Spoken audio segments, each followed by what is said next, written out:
Hello, welcome to Cardboard History. I'm David. Today I want to share a card that I recently picked up for my collection and also highlight a little bit of the history behind the player. This card is part of my Cubs T206 team set that I am working on, and I picked it up a few weeks ago. And since I've got the card, I spent a little bit of time doing some research on the player to learn a little bit more. When I first collected my Cubs T206 team, I just collected the starting roster, and now I'm starting to fill out that collection with the other players who either weren't on the World Series team, had come before or after the World Series, or were backups or people who didn't play in the starting lineup. So let me turn around the camera here and we'll take a look at the card that I picked up. So this is a T206 Piedmont back, Pat Moran. And Pat Moran was a catcher. He played backup for Johnny Kling, and he's more so known for his tenure as a manager than he is for playing catcher. It's remarkable how many catchers go on to be managers and highly successful. There's 24 managers who are in the Hall of Fame currently, and of those 24, catchers and second basemen represent more than any other position of what position those managers played during their playing days. There were 4 catchers turned manager that are in the Hall of Fame as managers and 4 second basemen. Surprisingly, there's only 4 Hall of Fame managers who never played in the major leagues, so that seems to be a pretty rare path towards getting into the Hall of Fame as a manager as well. Now, Pat Moran, during his time as a catcher, he was a backup for most of the time, but he broke into the league in 1901. And I'm going to turn the camera around here as I share the story, and we can have the camera down here or the card down here in the corner. Most of the information that I am sharing, I did from researching either Wikipedia or the Sabre website, which are both great resources for learning about history. Moran broke into the majors in 1901 with the Boston Beaneaters. He was a Massachusetts native, so it made sense for him to sign with a Boston team. He'd been playing catcher from a young age, and at the time, Boston was managed by future Hall of Famer Frank Seeley. And so this kind of fits in with his mentorship. He was surrounded by a lot of great managers and people who really showed him what it looks like to be a great manager. So he also caught for a couple of Hall of Famers during his time in Boston for Vic Willis and Kid Nichols during his 5 years there. And in 1903, he had his best season of his entire playing career. He batted .262. And during that year, he set the National League single season record for the most assists by a catcher with 214 assists. And that is a record that still stands to this day. So the assist being most often that he would have been the fielder that got the ball and threw it to first to get the player out. Now, the reason why catchers back in this day would have had more assists than what we see today is because of something called the Baltimore chop, which was really popular during the dead ball era. And during this, players would hit the ball so it would come down right in front of the plate really hard and bounce up high. And this, while the ball was in the air, it gave them a lot of time to make the run to first before the infield could field the ball and get it there. So this coming into play meant that catchers fielded a lot more than they do now. If we compare with 2023, the league leader in assists was Gabriel Moreno, who won the Gold Glove for catchers in the National League. And his total number of assists for 2023 was 55 assists in 104 games. So compare that with Moran, who had 214 in 107, about the same number of games. On average, Moran averaged about 4 times more assists per game than the league leader in 2023. So that tells you how different the game was back then for catchers. Prior to the 1906 season, then Moran was purchased by the Cubs from Boston. And so this is where Moran comes into the Cubs, and he was a backup for Johnny Kling from 1906 to 1909, and he averaged about 60 games a year behind the plate. So during this time, he won 2 World Series with Chicago. However, he only played in 1 game between the 2 series because Kling played pretty much every game during the series. Following the 1909 series, Moran was waived by the Cubs, and they were hoping to send him to Louisville, but the Phillies picked him up and signed him to back up the player-manager Red Doohan, who was their catcher at the time. When Moran got to Philadelphia, he was quickly recognized for his intelligence and his ability to develop pitchers. In spring training of 1901, a young Grover Cleveland Alexander showed up at spring training as he was signed to the Phillies, and Moran immediately recognized his potential. Grover Cleveland Alexander is considered by some to be one of the greatest pitchers ever. He was right up there with Walter Johnson and Christy Mathewson in the early 1900s. And during his first spring training, Moran recognized his potential and helped him develop his sort of signature sidearm delivery. Towards the end of spring training that year, Red Doohan wanted to send Grover Cleveland Alexander back to the minors. He didn't think he was quite ready to play in the majors, but Moran encouraged him to let him have one more start in spring training. The start went well, and Alexander made the starting roster. That his first year in the league, Grover Cleveland Alexander led the National League in innings pitched, complete games, shutouts, and wins. So it was Moran's ability to see his potential and to help develop that went from him being a minor league player to leading the league in wins that year. The next year, Moran helped develop another rookie, another future Hall of Famer, Epirixi, who said, "A few men I've ever known in baseball knew the fine arts of pitching as Moran did."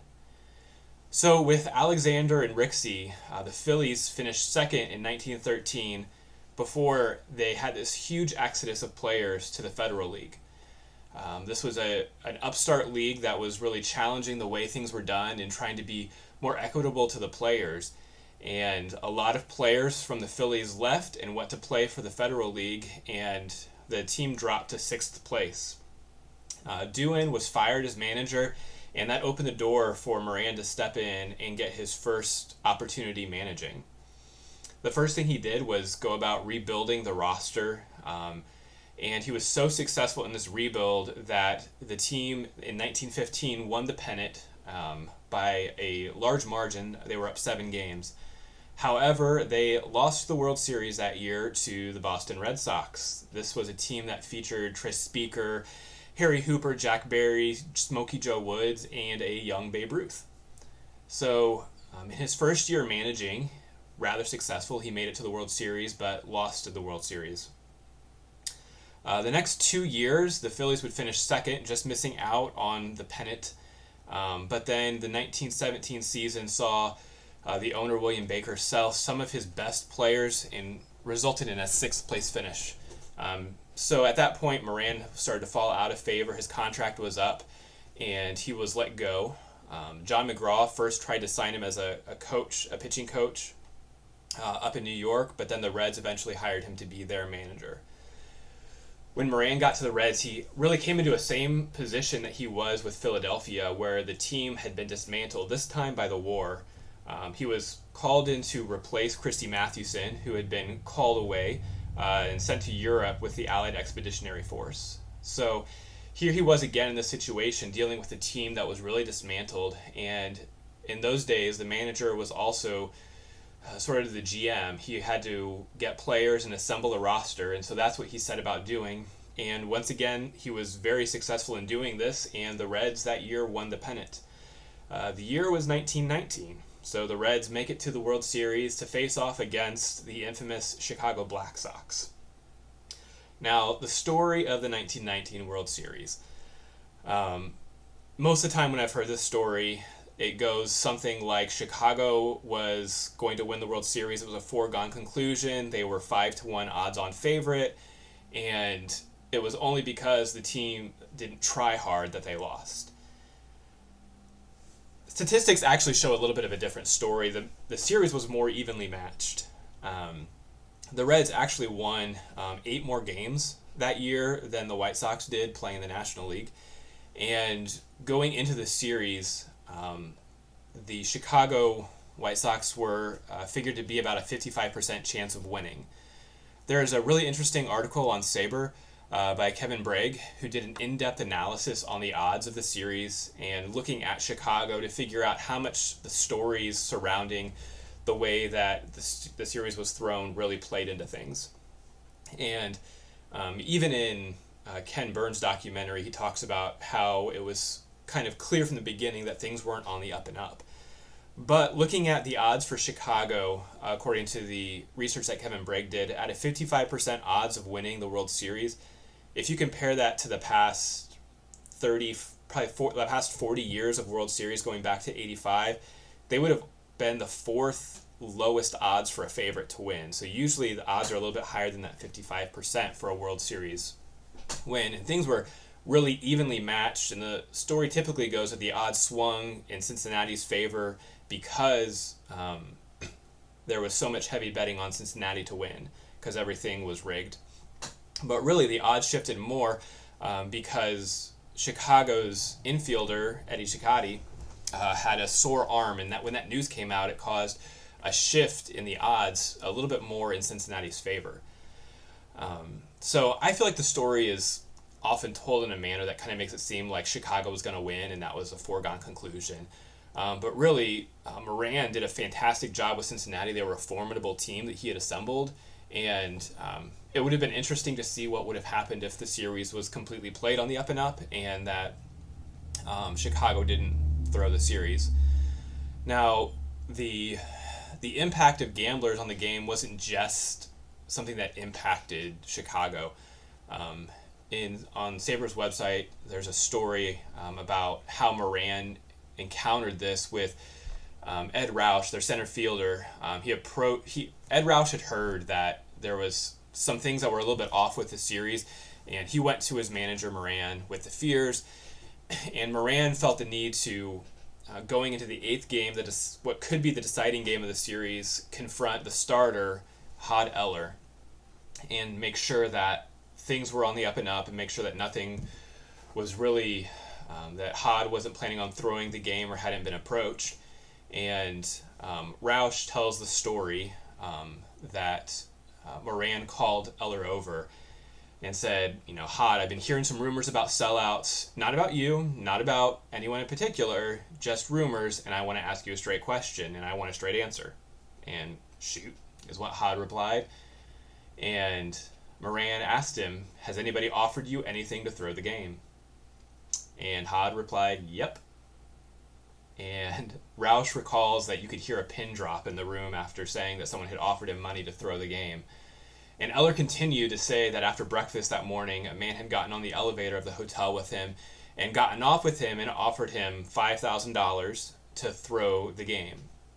And at that point, as Eller is recounting the story, Moran asked him, well, what did you say to the man in return? And this was Hod Eller's response. He said, I told him if he didn't get far away from me real quick, he wouldn't know what hit him, and the same went if I ever saw him again. So this response is kind of drastically different than the stories of what happened with the Chicago White Sox players when they were approached with the opportunity to make a little bit of money. And it could be because Cincinnati was paid a lot better than Chicago.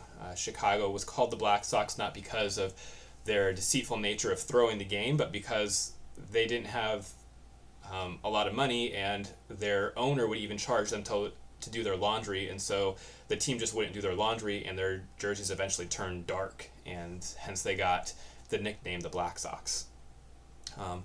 So Cincinnati was a little bit more well paid than Chicago, and maybe that is what went into them being able to resist this temptation of giving into the gamblers. But going into that game, Moran was still a little bit on edge, knowing that his starting pitcher had been approached by people asking him to throw the game, and he told Eller, that he was one wrong move away from getting pulled out of the game. And it worked out well for Eller that when he got into the game, he already had a 4-run lead, and as the story goes, they went on to win the game and win the series. So that was Moran's somewhat tainted World Series victory, and in doing some research about him, I had never really considered the way that being on that side of the coin would have impacted him.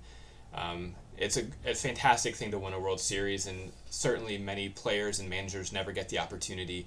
And to get to the World Series and to have the opportunity to win and then have your victory somewhat marked with an asterisk that you didn't really win because the other team threw it would be challenging. Following that season, Moran still had a terrific managing career. He finished second the following season, and then third in 1920, and then they fell to sixth in 1921. Moran had to overhaul their pitching staff because it wasn't quite getting it done. He brought in Dolph Luca and Rube Marquard and Epirixi, and two Hall of Famers, and Dolph is a Cuban baseball Hall of Famer. Excellent pitching staff in 2021, but their offense was abysmal, and really they finished one run away from having the lowest offensive output that year. So despite having great pitching, he really worked those three pitchers a lot. They couldn't get up above sixth place. But then after he overhauled the offense, the following 2 years they finished in second, and he was heading into the 2024 season, managing the Reds, and they were looking great coming off back-to-back second place finishes. However, Moran, much like many of the players of the day, was a heavy drinker. And going into spring training in 2024, he was ill, and eventually on March 7th, he passed away from Blight's disease, which is a kidney ailment. So overall, his career, which was cut short, and who knows what he could have been as a manager. He could have potentially been a Hall of Fame manager, but his life and career was cut short due to drinking and his untimely death at the age of 48, I believe. His overall managing career, he managed 9 years, and 6 of those 9 years he finished in the top 2 in the league. So he had a fantastic managing career and really was able to turn around a few franchises.